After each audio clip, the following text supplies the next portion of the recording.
Hi, it's Izzy Dixon here again from Well Organized Marketing, and today I would like to talk to you about calls to action. Are they standing out enough, or are you too polite? With too polite, I don't mean are you not saying please. I'm hoping that you do say please click, please share. That's not what I mean. I am also not talking about the language you're using. I'm talking about how well does your call to action stand out. Are you hiding your call to action within the text of your blog post?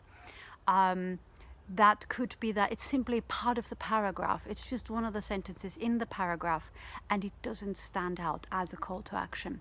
That quite often gets overlooked because people just read past it and then they don't follow your instruction, your request to click, to share, to whatever else. So what can you do to make the call to action stand out? Number one, start with formatting. Make it bigger, make it bolder, give it a color, italics if you want to. Any formatting that you can do on your blog will make it stand out better. You can also use one of the tools such as Canva or PicMonkey and create a little graphic with the call to action embedded within. So you can say on a little image,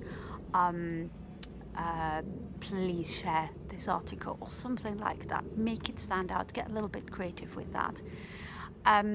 You could also create its own paragraph just for the call to action, again, then make it stand out by maybe giving it a headline formatting, for instance.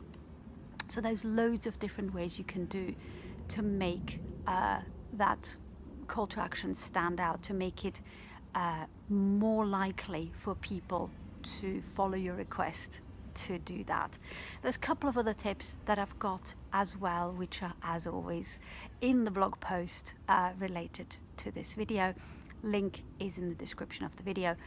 And yeah, my call to action for you, if you found this content useful today, this little tip, please share the video far and wide. Share it wherever you find it. Share it to other platforms if that's where you hang out as well.